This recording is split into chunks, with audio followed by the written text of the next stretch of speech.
प्रिय तुकाराम मुंडे सर, पिढ्यानपिढ्या घरात जेवताना लोक आधी देवाचं नाव घेतात, पण आजकाल हॉटेलमध्ये जेवताना लोक आधी तुमचं नाव घेतात.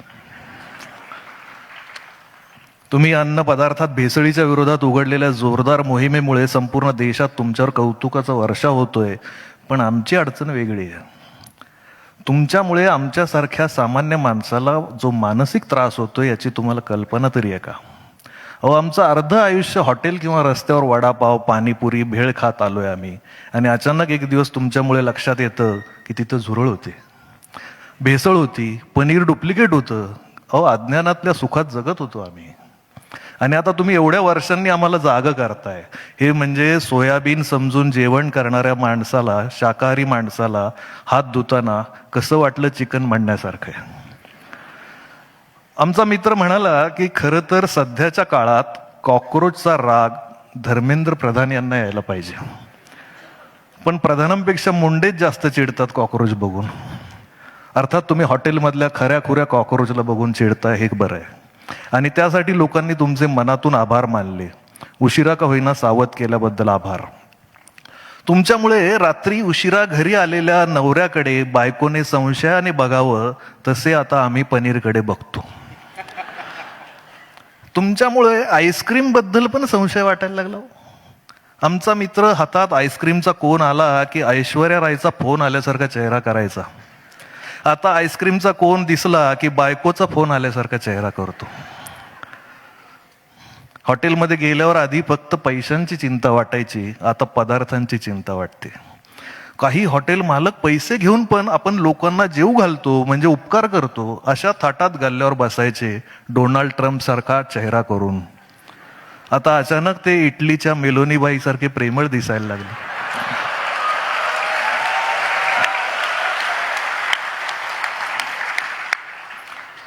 भेसळ हा विषय तुम्ही इतका डोक्यात घालून ठेवलाय की आता आम्हालाही जिथे तिथे भेसळ दिसू लागली. अहो साहेब, मागे नोटबंदी झाली होती तेव्हा देशातल्या 2-4 अभ्यासू आणि विद्वान पत्रकारांनी सांगितलं होतं की नवीन नोटांमध्ये चीप आहे.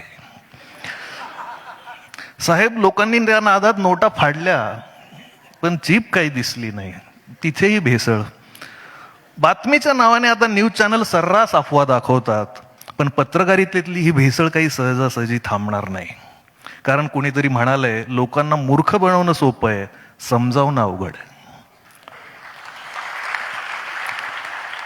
त्यामुळे पण तुमचं काम किती अवघड आहे याचा अंदाज येतो.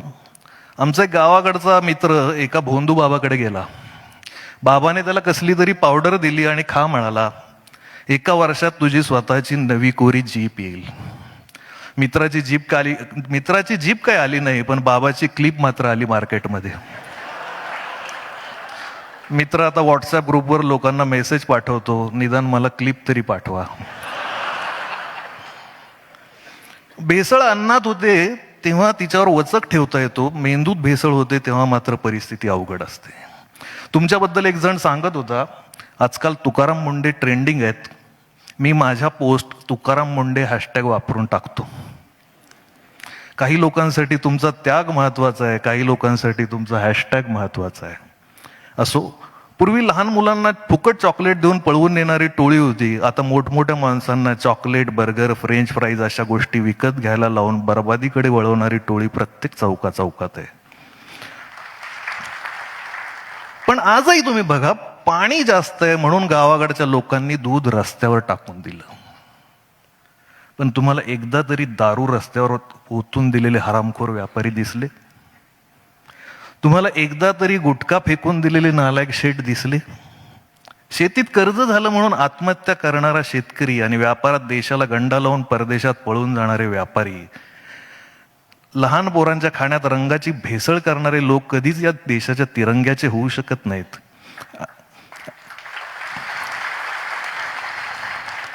आणि इथले दारूत 50% केमिकल पिणारे लोक शेतकऱ्याकडून ऑर्गॅनिक पिकाची अपेक्षा करतात.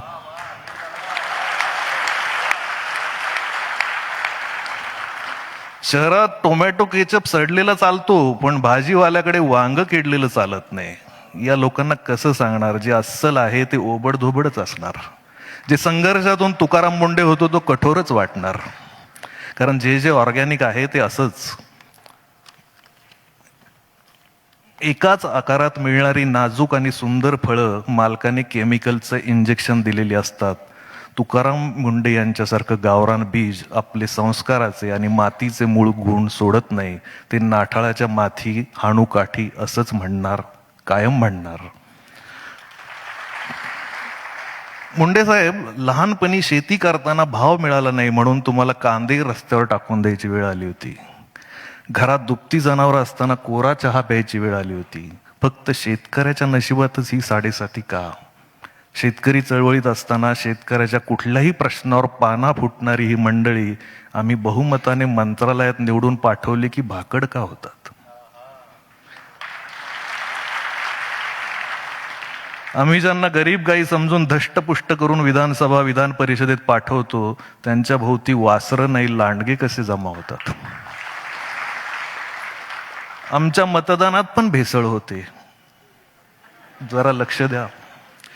मंत्रालयात 100 पैकी 99 शेतकऱ्याची पोरं म्हणून घेतात, पण 99 पैकी 91 शेतकऱ्याचे दुश्मन का होतात? मुंडे साहेब, तुम्ही या भ्रष्ट व्यवस्थेला धडा शिकवला. तुमचे आभार मानणार नाही, कारण तुम्ही तुमचं कर्तव्य केलं. पण ज्या गोष्टी तुम्ही केल्या नाही त्याबद्दल मात्र तुमचे आभार. तुम्ही सततच्या राजीनाम्याच्या दबावाला झुकला नाही, तुम्ही धमक्यांना घाबरला नाही, म्हणून तुम्हाला सलाम.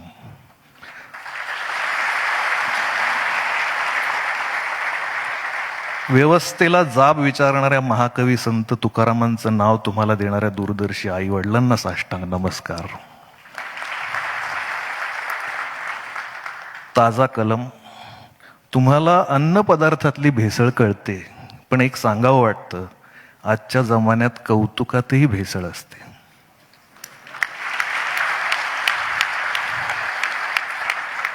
आणि कौतुकातली भेसळ कुठल्या लॅबमध्ये तपासता येत नाही.